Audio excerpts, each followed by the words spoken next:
ஆயால் மே 13th and 14th current hours பார்க்கலாம். First news, பிஎம்ஸ்டி scheme central கவர்மெண்ட்டோட மினிஸ்ட்ரி ஆஃப் எஜுகேஷனோட ஒரு ஃப்ளாக்ஷிப் ஸ்கீம் தான் வந்து பார்த்தோம்னா இந்த பிஎம்ஸ்டி ஸ்கீம். ஸோ இந்த ஸ்கீம் வந்து பார்த்தோம்னா நியூஸில் வந்திருக்கு. ஃபஸ்ட்டு இந்த ஸ்கீமை பற்றி டீட்டெயிலாக பார்ப்போம், அப்புறம் ஏன் நியூஸில் வந்திருக்குதும் பார்க்கலாம். ஸோ பிஎம்ஸ்டி, பிஎம்னா என்னது? Prime minister. ஸ்ரீக்கு என்ன ஃபுல் ஃபார்ம் கொடுத்துருக்காங்க பார்த்தோம்னா ஸ்கூல்ஸ் ஃபார் ரைசிங் இந்தியா.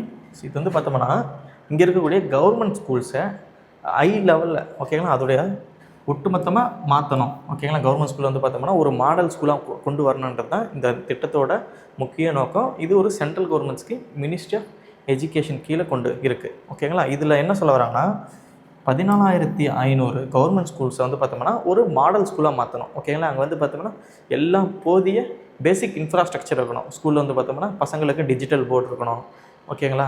அடுத்து வந்து பார்த்தோம்னா எல்லாம் வாட்ரு ஓகே, குடிநீர், பாத்ரூம் ஃபெசிலிட்டிஸ் இருந்து ஒரு ப்ரைவேட் ஸ்கூல் எப்படி இருக்குமோ அதே மாதிரி ஒரு கவர்மெண்ட் ஸ்கூலும் இருக்கணும்ன்றதுக்காக தான் இந்த பிஎம்ஸ்டி ஸ்கீம் வந்து கொண்டு வந்திருக்காங்க. இது மொத்தம் இந்தியா முழுக்க 14,500 கவர்மெண்ட் ஸ்கூலை மாடல் ஸ்கூலாக மாற்றணும். இது ஒரு central sponsor scheme okay. Central government காசு தரும், ஸ்டேட் கவர்மெண்ட்டை காசு போட்டு இந்த திட்டத்தை வந்து அமல்படுத்தணும். மொத்தம் பீரியட் வந்து பார்த்தோம்னா 5 வருஷம், 2022லேருந்து 27 வரைக்கும் இந்த திட்டத்தோட நோக்கம். இது வந்து பார்த்தோம்னா நேஷ்னல் எஜுகேஷன் பாலிசி 2020 ஒரு அங்கம் ஓகே. தேசிய கல்விக் கொள்கை 2020 இருக்கக்கூடிய ஒரு முக்கியமான அங்கம். ஏன்னா அந்த கல்விக் கொள்கையில் தான் வந்து பார்த்தோம்னா ஸ்கூல்லாம் இப்படி தான் இருக்கணும், இந்த மாதிரி பேசிக் இன்ஃப்ராஸ்ட்ரக்சரை வந்து நம்ம ரெடி பண்ணணும் அப்படின்னு சொல்லியிருப்பாங்க. ஸோ அதை வந்து இம்ப்ளிமெண்ட் பண்ணுறதுக்காக கொண்டு வந்தது இந்த பிஎம்ஸ்டி ஸ்கீமு. மொத்தம் 27,000 கோடி வந்து பார்த்தோம்னா இதோட டோட்டல் பட்ஜெட். சென்ட்ரல் கவர்மெண்ட்டுக்கு 18,000 கோடி ஓகே. இதுதான் ஸ்கீமு.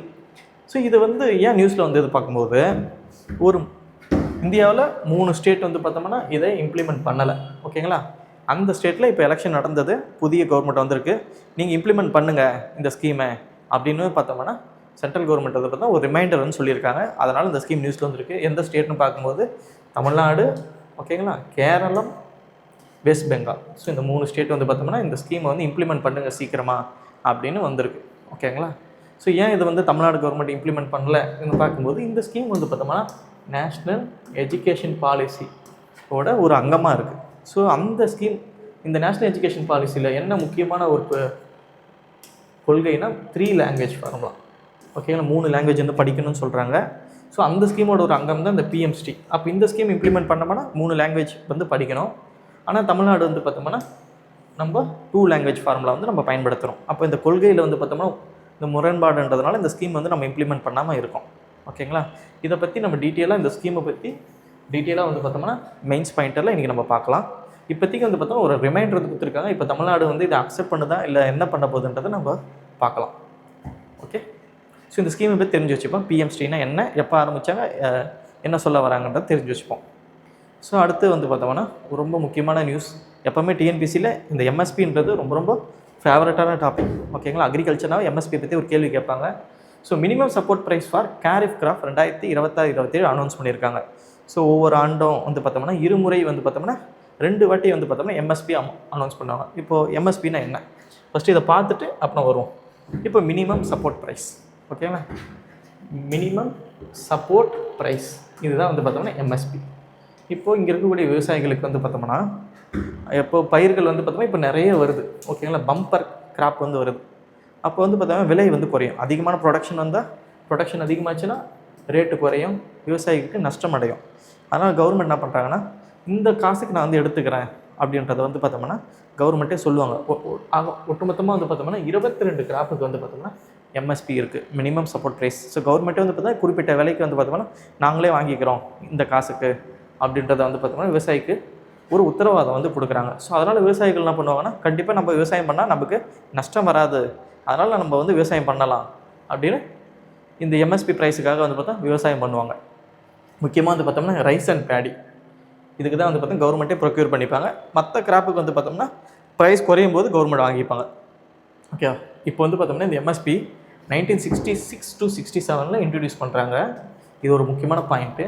ஏன்னா அந்த டைமில் தான் வந்து பார்த்தோம்னா பசுமை புரட்சியில் வந்து பார்த்தோம்னா நம்ம ஹரியானா, பஞ்சாப் போன்ற பகுதிகளில் வந்து பார்த்தோம் கோதுமையும் நல்ல விளைச்சல்லாம் கொண்டு வந்தாங்க.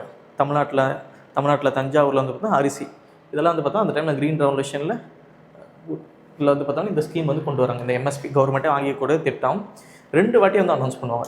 எப்போ அனௌன்ஸ் பண்ணுவாங்க? எப்போவுமே வந்து பார்த்தோம்னா பயிர் நடுவத்துக்கு முன்னாடி. இப்போ வந்து பார்த்தா ஜூன் மாதம் வந்து பயிர் வந்து நடுவாங்க காரிஃப் கிராப். ஸோ காரிஃப் கிராப்போட நம்ம சீசன் தெரியும் ஓகேங்களா.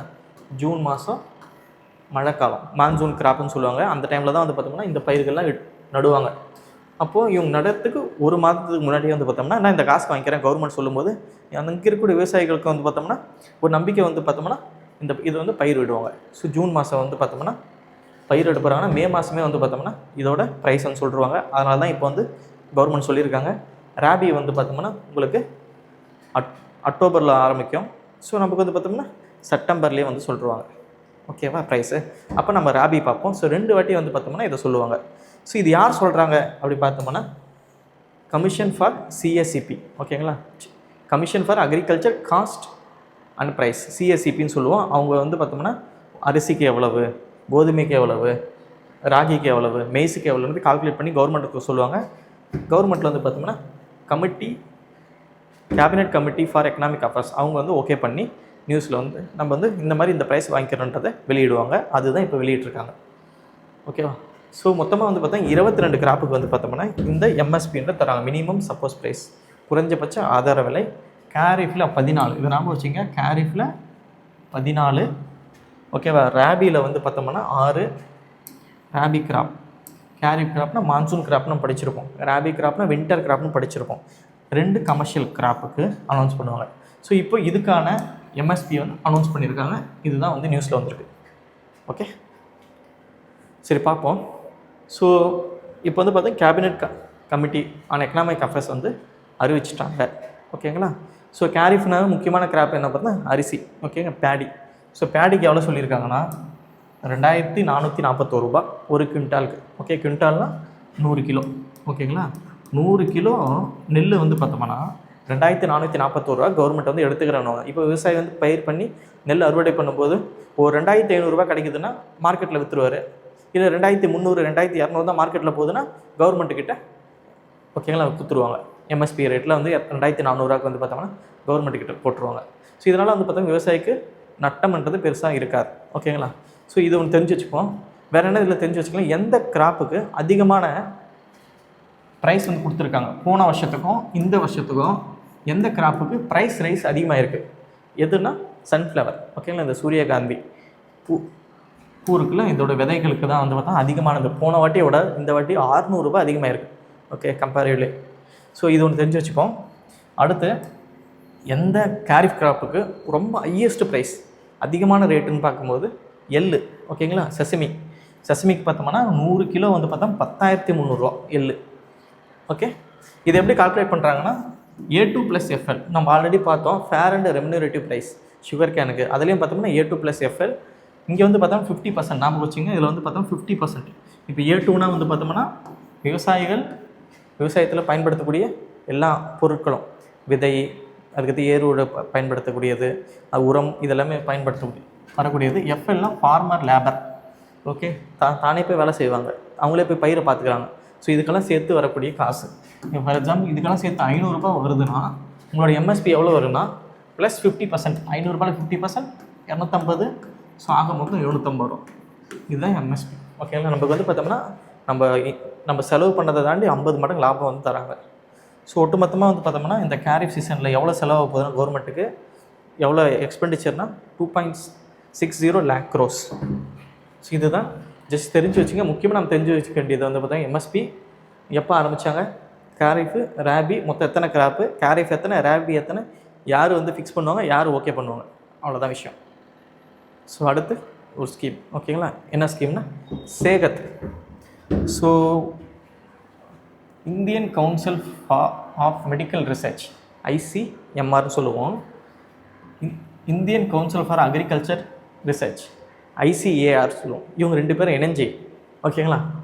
ICMRம் ICARம் ஒன்று வந்து பார்த்தா ஹெல்த்துக்காக இருக்கக்கூடிய ஏஜென்சி ஓகேங்களா. இன்னொன்று விவசாயத்துக்காக இருக்கக்கூடிய ரிசர்ச் ஏஜென்சி. இவங்க 2 பேரும் சேர்ந்து ஒரு இனிஷியேட்டிவ் எடுத்துருக்காங்க, சேகத் இனிஷியேட்டிவ். ஸோ அப்படின்னா என்ன ஓகேங்களா, science excellence for health through agriculture transforming. So சயின்ஸை பயன்படுத்தி அக்ரிகல்ச்சரில் வரக்கூடிய பயிர்கள் மூலமாக ஹெல்த்தை வந்து நம்ம பார்த்துக்க போகிறோம். ஸோ நம்ம வந்து சொல்லுவோம் உணவே மருந்து, மருந்தே உணவு. ஸோ அந்த கான்செப்ட் தான் இந்த சேகர். ஸோ சேகத்தில் என்ன சொல்கிறாங்கன்னா, இப்போது என்ன எப்படி சாப்பிட்றது, உணவை சாப்பிட்றது மூலமாக நம்மளோட ஹெல்த் எப்படி நம்ம பாதுகாத்துக்கலாம் அப்படின்றத திட்டம் தான் வந்து பார்த்தோம்னா சேகர். ஸோ அக்ரிகல்ச்சர் கிராப்பும் அது ஒருங்கிணைச்சு ஹெல்த்தை வந்து பார்த்தோம்னா நம்ம வந்து பார்த்தோம்னா இப்போ தான் விட்டமின் ஏ வந்து நமக்கு எனக்கு கம்மியாக இருக்குன்னா நான் வந்து விட்டமின் ஏ சம்மந்தப்பட்ட உணவு வந்து நம்ம சாப்பிட்ணும். அந்த மாதிரி உணவே மருந்து அந்த கான்செப்டை வந்து பார்த்தோம்னா இன்ட்ரடியூஸ் பண்ணியிருக்காங்க. இது வந்து பார்த்தோம்னா மக்களுக்கு ஒரு விழிப்புணர்வு ஏற்படுத்தி இந்தந்த பயிர்களில் இந்தந்த விட்டமின் இருக்குது, இந்த ப்ரோட்டீன் இருக்குது, இது கார்போஹைட்ரேட் இருக்குது, அதெல்லாம் சொல்ல போகிறாங்க. இதுதான் இந்த சேகர் இனிஷியேட்டிவ். முக்கியமாக யார் கொண்டு வந்தாங்க, அதோட ஃபுல் ஃபார்ம் என்ன. ஸோ அடுத்த நியூஸ் பார்ப்போம். Jute crop information system. ஓகேங்களா, ஜூட் கிராப் இன்ஃபர்மேஷன் சிஸ்டம் அப்படின்னா என்ன? இப்போது நேஷ்னல் ஜூட் போர்டு இருக்குது. ஓகேங்களா, இந்த சணல் தயாரிக்கக்கூடிய பயிர் ஜூட். ஓகே, அவங்க என்ன பண்ணியிருக்காங்கன்னா இந்த ஜூட் கிராப் இன்ஃபர்மேஷன் சிஸ்டம் அப்படின்ற சிஸ்டத்தை உருவாக்கியிருக்காங்க. யாராக கூட இணைஞ்சுன்னா இஸ்ரோ. இதுதான் கேள்வியாக வரும். இப்போ இந்த இடத்துல என்ன பண்ணுவாங்கன்னா இஸ்ரோ, டிஆர்டிஓ இல்லை வேறு ஏதாச்சும் ஒரு ஏஜென்சி பேரை கொடுத்துருவாங்க. இப்போ இஸ்ரோவும் இந்த நேஷ்னல் ஜூட் போர்டை சேர்ந்து ஜூட் கிராப் இன்ஃபர்மேஷன் சிஸ்டம்ன்றதை உருவாக்குறாங்க. இது மூலமாக சேட்டலைட்டில் இருந்து எங்கெங்கெல்லாம் இந்த சணல் பயிர் பண்ணியிருக்காங்க, ஓகேங்களா, இந்த ஜூட் பயிர் எங்கெங்கே பண்ணியிருக்காங்க, எவ்வளோ அடர்த்தியில் இருக்குது, அதுக்கான ஏதாச்சும் பெஸ்ட் இருக்கா, ஏதாச்சும் பூச்சி இருக்கா, அதெல்லாத்தையும் பார்த்து இவங்களுக்கு சொல்ல போது அது விவசாயத்துக்கு ட்ரான்ஸ்ஃபர் ஆக போகிறாங்க. இது மூலமாக வந்து பார்த்தோம்னா எவ்வளோ பயிர் உற்பத்தி ஆகுதுன்றதெல்லாம் கண்டுபிடிக்க முடியும். இதுதான் வந்து பார்த்தோம்னா இந்த ஜூட் கிராப் இன்ஃபர்மேஷன் சிஸ்டம். ஓகேவா? ஸோ முன்கூட்டியே எல்லாமே வந்து சேட்டலைட் மூலமாக வந்து பார்த்தோம்னா இஸ்ரோ கிட்ட இருந்த இன்ஃபர்மேஷன் வாங்கி நம்ம பயன்படுத்திக்க போகிறோம்.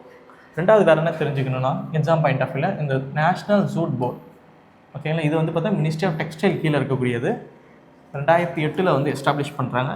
இது இந்த சணல் பயிரை வந்து உற்பத்தி பண்ணுறதை பற்றி பேசுது. இப்போ சணல் இதுதான் வந்து ஜூட். ஓகேங்களா, இது என்ன சொல்லுவாங்கன்னா நமக்கு சில்வர் ஃபைபர் சொல்லுவாங்க. ஓகேங்களா, சில்வர் ஃபைபர்னு சொல்லுவாங்க. இந்தியா தான் 2வது அதிகமாக உற்பத்தி பண்ணக்கூடியது உலகத்திலேயே. முதல் யாருன்னா பங்களாதேஷ். ஓகேவா? ஸோ நாம் வச்சுக்கணும் இஸ்ரோ இந்த நிறுவனம் தான் நமக்கு இந்த ட்விஸ்ட் வந்து வைப்பாங்க. இதுக்கு பதில் டிஆர்டிஓ இல்லை வேறு ஏதாச்சும் ஒரு ஐசிஏஆர் அப்படி கொடுத்துருவாங்க. ஸோ இந்த பயிர் எவ்வளோ இருக்குது, ஓகேங்களா, எவ்வளோ அடர்த்தியில் இருக்குது, பூச்சி இருக்கா இல்லையா, அந்த மாதிரி எல்லா இன்ஃபர்மேஷனும் சேட்டலைட் பேஸ் பண்ணி நம்ம எடுத்துக்க போகிறோம். ஸோ அடுத்த ஸ்கீம் பார்ப்போம். National mission for sustainable agriculture. So இது ஒரு பழைய ஸ்கீம். ஓகேங்களா, இந்த ஸ்கீம் எப்போ லான்ச் பண்ணுறாங்கன்னா 2014 வருது. ஓகேங்களா, national mission for sustainable agriculture. இதுக்கு ஒரு பேக்ரவுண்டு பார்த்தோம்னா 2008 இந்தியா வந்து பார்த்தோம்னா நேஷ்னல் மிஷன் கிளைமேட் சேஞ்சுக்காக ஒரு நேஷ்னல் மிஷன் வந்து கொண்டு வராங்க. 8 மிஷன்ஸ் வந்து கொண்டு வருவாங்க. ஒன்று வந்து பார்த்தோம்னா சோலாருக்கு, ஒன்று வந்து பார்த்தோம்னா வாட்டருக்கு, ஒன்று வந்து பார்த்தோம்னா க்ரீன் இந்தியாவுக்கு 8 மிஷன்ஸ் கொண்டு வராங்க. அதில் ஒரு மிஷன் தான் வந்து பார்த்தோம்னா சஸ்டைனபிள் அக்ரிகல்ச்சர், ஒரு நிலையான நீடித்த விவசாயத்தை வந்து உருவாக்கணும் அப்படின்ற நோக்கில் வந்து பார்த்தோம்னா இந்த ஸ்கீமை 2014 லான்ச் பண்ணியிருப்பாங்க. ஓகேங்களா, ஸோ இதில் வந்து பார்த்தோம்னா எல்லாமே தண்ணி கரெக்டாக யூஸ் பண்ணணும், சரியான வளர்ச்சி இருக்கணும், டெக்னாலஜி, ஒரு நிலையான நீடித்த ஒரு விவசாயத்தை வந்து உருவாக்கணும். ஸோ இவங்க வந்து பார்த்தோம்னா இப்போது நியூஸில் வந்திருக்காங்க. எதனால் வந்திருக்காங்க இந்த ஸ்கீம் வந்து பார்த்தோம்னா, இந்தியா முழுக்க வந்து பார்த்தோம்னா ஒரு 100 லட்சம் ஹெக்டர் வந்து பார்த்தோம்னா மைக்ரோ இரிகேஷன். ஓகேங்களா, மைக்ரோ இரிகேஷன்னா சொட்டு நீர் பாசனம்னு சொல்லுவாங்க. ஓகே, இல்லை ஸ்ப்ரிங்க்லர் இரிகேஷன், ட்ரிப் இரிகேஷன் சொல்லுவோம். ஓகேவா, ஒன்று ட்ரிப்புன்னு சொல்லலாம், இல்லை ஸ்ப்ரிங்க்லர். இந்த மாதிரி கம்மியாக தண்ணி யூஸ் பண்ணக்கூடிய இரிகேஷன் வந்து பார்த்தோம்னா 2025 2030 ஒரு 100 லட்சம் ஹெக்டார் லேண்டுக்கு வந்து கொண்டு வரணும் அப்படின்னு இவங்க திட்டம் வந்து வகுத்துருக்காங்க. அதனால் இந்த ஸ்கீம் வந்து நியூஸில் வந்திருக்கு. ஸோ மைக்ரோ இரிகேஷனாக ஒன்று ட்ரிப்பாக இருக்கும், வேர்க்கடையில் போய் சொட்டாக ஊற்றுவோம், இல்லைன்னா ஸ்ப்ரிங்க்லர். ஓகேங்களா, மேலே வந்து பார்த்தா ஸ்ப்ரிங்கிள் மாதிரி அடிக்கும். ஸோ அந்த மாதிரி திட்டத்தை வந்து ஒரு 100 லட்சம் ஹெக்டாருக்கு கொண்டு வரணும்னு சொல்லியிருக்காங்க. ஸோ அடுத்து பார்க்கும்போது ஒரு பிலிம்ஸ் பாயிண்டர். ஸோ பிலிம்ஸ் பாயிண்டர்னால் நம்ம அப்பாயின்மெண்ட்டு, இம்பார்ட்டன்ட் டேஸ் அந்த மாதிரி பார்ப்போம். ஸோ தமிழ்நாடு லெஜிஸ்லேட்டிவ் அசம்பிளியில் வந்து பார்த்தோம்னா ஸ்பீக்கர் அண்டு டெப்யூட்டி ஸ்பீக்கர் வந்து அப்பாயின்ட் பண்ணியிருக்காங்க. ஸோ யார் ஸ்பீக்கர், யார் டெப்யூட்டி ஸ்பீக்கர், எந்த ஆர்டிக்கல் வந்து பார்த்தோம்னா ஸ்பீக்கர் டெப்யூட்டி ஸ்பீக்கரை பற்றி சொல்லுது. So JCD Prabhakar. ஸோ இது இவர் தான். ஓகேங்களா, ஸோ இவர் தான் வந்து பார்த்தோம்னா 17வது சட்டசபையில் வந்து பார்த்தோம்னா தமிழ்நாடு சட்டசபையில் ஸ்பீக்கராக வந்து எலெக்ட் பண்ணியிருக்காங்க. அடுத்து ரவிசங்கர், ஸோ அவர் வந்து பார்த்தா டெபுட்டி ஸ்பீக்கராக வந்து பார்த்தோம்னா எலெக்ட் பண்ணியிருக்காங்க. So 2 appointment. எந்த ஆர்டிகல் ஸ்பீக்கர் டெபுட்டி ஸ்பீக்கர் சொல்லுதுன்னா ஆர்டிகல் 178 வந்து பார்த்தோம்னா state legislative assembly speaker and deputy ஸ்பீக்கரை பற்றி சொல்லுது. ஸோ ஆர்டிகல் 178 ஞாபகம் வச்சுப்போம், யாருன்றதை ஞாபகம் வச்சுப்போம். ஸோ அடுத்து வந்து பார்த்தோம்னா இம்பார்ட்டன்ட் கமிட்டி. எப்பவுமே டிஎன்பிசியில் கமிட்டி பற்றி ஏதாச்சும் ஒரு கமிட்டி எஸ்டாப்ளிஷ் பண்ணுறாங்கன்னா அந்த கமிட்டி எதுக்கு, இல்லை அந்த கமிட்டியோட சேர்மேன் யார், இந்த மாதிரி 2 விதமான கொஷின் வந்து கேட்பாங்க. ஸோ என்ன கமிட்டி, யார் சேர்மேன், அதோட நோக்கம் என்னன்றது பார்க்கலாம். சீஃப் ஜஸ்டிஸ் ஆஃப் இந்தியா, இந்தியாவோட சிஜேஐ சூரியகாந்த் அவர் வந்து ஒரு கமிட்டியை வந்து எஸ்டாப்ளிஷ் பண்ணியிருக்காரு. என்ன கமிட்டினா ஜுடிஷியல் இன்ஃப்ராஸ்ட்ரக்சர் அட்வைசரி கமிட்டி. ஓகேங்களா? ஸோ இந்த கமிட்டி இதோட நோக்கம் என்ன அப்படி வந்து பார்த்தோம்னா இந்தியாவில் இருக்கக்கூடிய இந்த ஜுடிஷியல் நிறைய கோர்ட் இருக்குது. நமக்கு வந்து பார்த்தோம்னா ஹைகோர்ட், எல்லா ஸ்டேட்லையும் ஹைகோர்ட் இருக்குது, டிஸ்ட்ரிக்ட் கோர்ட் இருக்குது, செஷன்ஸ் கோர்ட் இருக்குது. இந்த கோர்ட்லாம் இருக்குல்ல, இந்த கோர்ட்டில் ஃபிசிக்கல் அண்ட் டிஜிட்டல் இன்ஃப்ராஸ்ட்ரக்சரை, ஓகேங்களா, அங்கே இருக்கக்கூடிய உட்கட்டமைப்போம் இல்லை டிஜிட்டல் இன்ஃப்ராஸ்ட்ரக்சரை மேம்படுத்தணும். இதுக்கு என்ன செலவாகும், ஓகேங்களா, இதில் என்னென்ன இன்ஃப்ராஸ்ட்ரக்சர்லாம் நம்ம கொண்டு வரணும், இதை பற்றி ஆராயத்துக்காக ஒரு கமிட்டியை வந்து போட்டாங்க. யாரோட தலைமைன்னா ஜஸ்டிஸ் அரவிந்த் குமார். ஓகேங்களா, அவர் இவங்களாம் மெம்பர்ஸ் அந்த கமிட்டியில். ஓகே, நம்ம முக்கியமாக தேவை justice Aravind Kumar. So justice நீதிபதி அரவிந்த் குமார் அவரோட தலைமையில் வந்து பார்த்தோம்னா இந்த கமிட்டி வந்து போட்டிருக்காங்க. இந்த கமிட்டி வந்து சொல்லி ரஃபாக வந்து பார்த்தோம்னா 40,000 to 50,000 கோடி வந்து தேவைப்படும்ன்றத சொல்லியிருக்காங்க. ஓகேங்களா, இந்த கமிட்டி இவங்க வந்து ஆராய போகிறாங்க இனிமேல் தான். ஓகேவா, இது ஒரு ஹை லெவல் கமிட்டி, ரொம்ப ஒரு முக்கியமான கமிட்டி. ஸோ இந்தியாவில் என்னென்ன கோர்ட்டில் என்னென்ன ஃபெசிலிட்டிஸ்லாம் வேணும், அது எங்கெங்கெல்லாம் குறைபாடு இருக்குது, அதெல்லாம் வந்து உற்று நோக்க போகிறாங்க இந்த திட்டம். ஸோ இது மூலமாக வந்து பார்த்தா கோர்ட்டெல்லாம் மாடர்னைஸ் பண்ண போகிறாங்க. ஸோ இதுக்காக போடப்பட்ட கமிட்டி வந்து பார்த்தா justice Aravind Kumar judicial infrastructure advisory committee. So அடுத்து நம்ம மெயின்ஸ் பாயிண்டர். ஸோ ஆல்ரெடி பார்த்தோம் பிஎம்ஸ்டி ஸ்கீமு. ஸோ இந்த ஸ்கீமோட முக்கியமான நோக்கம் என்னென்னா இந்தியா முழுக்க 17,500 கவர்மெண்ட் ஸ்கூலை வந்து பார்த்தோம்னா மாடல் ஸ்கூலாக மாற்றணும். ஓகேங்களா, நேஷ்னல் எஜுகேஷன் பாலிசியில் சொன்ன மாதிரி ஸ்கூல்ஸை மாற்றணும். அதுக்கு வந்து பார்த்தோம்னா 2022 லான்ச் பண்ணாங்க. 27,000 கோடி வந்து ஒதுக்கியிருக்காங்க. சரி, இந்த பிஎம்ஸ்டி ஸ்கீமை பற்றி நம்ம தனியாக கேட்டாங்கன்னா என்ன மாதிரி மெயின்ஸில் நம்ம படிக்கணும், என்ன மாதிரி தெரிஞ்சுக்கணுன்றதை பார்ப்போம். இந்த ஸ்கீம் 2022 லான்ச் பண்ணுறாங்க. சென்ட்ரல் ஸ்பான்சர்ட் ஸ்கீம், சென்ட்ரல் கவர்மெண்ட்டை காசு போடும், ஸ்டேட் கவர்மெண்ட்டை காசு போட்டு 17,500 கவர்மெண்ட் ஸ்கூல்ஸை வந்து பார்த்தோம்னா மாடல் ஸ்கூலாக மாற்றணும் நேஷ்னல் எஜுகேஷன் பாலிசி படி. ஸோ இதுதான் வந்து முக்கியமான நோக்கம். ஒன்று வந்து பார்த்தோம்னா ஒரு மாடல் ஸ்கூலாக ஒரு ஹை லெவலில் இருக்கக்கூடிய ஸ்கூலாக மாற்றணும். லேர்னிங், மாணவர்களோட லேர்னிங்ஸ் வந்து அதிகப்படுத்தணும். குவாலிட்டியான எஜுகேஷன் தரணும். ப்ரொமோட் ஈக்குவாலிட்டி இன்க்ளூசிவ் ஆக்சஸ், எல்லாருக்குமே வந்து பார்த்தோம்னா அந்த ஸ்கூல்ன்றது ஆக்சஸபிளாக இருக்கணும், எல்லாருமே போகிற மாதிரி இருக்கணும், படிக்கிற மாதிரி இருக்கணும். ஸோ இப்போ இருக்கக்கூடிய 21 சென்ச்சுரியில் இருக்கக்கூடிய ஸ்கில்ஸ் எல்லாம் வந்து பார்த்தா மாணவர்களுக்கு தெரிஞ்சுக்கணும். மென்டார்ஷிப், ஓகேங்களா, இந்த மாதிரிலாம் பண்ணணுன்றது இதோட அப்ஜெக்டிவாக இருக்குது. மொத்தம் 27,000 கோடி சென்ட்ரல் கவர்மெண்ட்டும் ஸ்டேட் கவர்மெண்ட்டும் இது பண்ணி பண்ணுறாங்க. ஓகேங்களா, கான்ட்ரிபியூட் பண்ணிப்பாங்க, ஷேர் பண்ணிப்பாங்க. ஸோ இதோட கீ ஃபீச்சர்ஸ்னு பார்க்கும்போது முக்கியமான கீ ஃபீச்சர்ஸே வந்து பார்த்தோம்னா பேசிக்கான இன்ஃப்ராஸ்ட்ரக்சரை மேம்படுத்தணும். ஸோ ஒன்று வந்து பார்த்தோம்னா எல்லாமே பார்த்தா டிஜிட்டல் போர்டு. ஸோ இந்த மாதிரி ஒரு digital board, okay, smart board, library, பெரிய லேப்ஸு, ஓகேங்களா, சேஃபான பெண்களுக்கு சேஃபான இன்ஃப்ராஸ்ட்ரக்சர்லாம் இருக்கணும். ஓகேங்களா, இந்த நேஷ்னல் எஜுகேஷன் பாலிசியை கூட அலைன் பண்ணியிருக்கணும். அதில் என்ன சொல்ல வராங்களோ அந்த ஃபீச்சர்ஸ்லாம் அலைன் பண்ணியிருக்க மாதிரி இருக்கணும். ஒட்டுமொத்தமாக ஹோலிஸ்டிக்காக டெவலப் பண்ணணும். ஓகே, அந்த ஸ்கூலில் வந்து பார்த்தோம்னா ஒரு பக்கம் லீடர்ஸ் ஸ்கிப்பு, ஓகேங்களா, தலைமை பண்பு, பேக்லெஸ் டே. ஓகே, மாணவர்கள் வந்து பார்த்தோம்னா மாதத்தில் ஒரு 4 நாள் இல்லை ஒரு 3 நாள் பேக்கே இல்லாமல் நேரடியாக ஸ்கூலுக்கு போகிற மாதிரி திட்டம், அந்த மாதிரிலாம் இதெல்லாம் வந்து இருக்குது. முக்கியமாக வந்து பார்த்தோம்னா ஸ்மார்ட் எஜுகேஷன், டிஜிட்டல் எஜுகேஷன்லாம் வந்து கொண்டு வர போகிறாங்க கவர்மெண்ட் ஸ்கூலில். Okay, green and sustainable school. So ஸ்கூலில் வந்து பார்த்தோம்னா சோலார் பேனல்ஸ்லாம் பயன்படுத்தி பவர் எடுக்கிறது, அது மட்டும் இல்லாமல் waste water treatment, water conservation, இதெல்லாம் வந்து ஸ்கூலில் வந்து ஒரு பார்ட் அண்ட் பார்சலாக இருக்கணும். ஓகேங்களா, ஒரு வேஸ்ட் ட்ரீட்மெண்ட் பிளான்ட்டு, மேலே சோலார் பிளான்ட்டு, எல்லாமே பார்த்தா ஹைடெக் ஸ்கூலாக இருக்கணும்.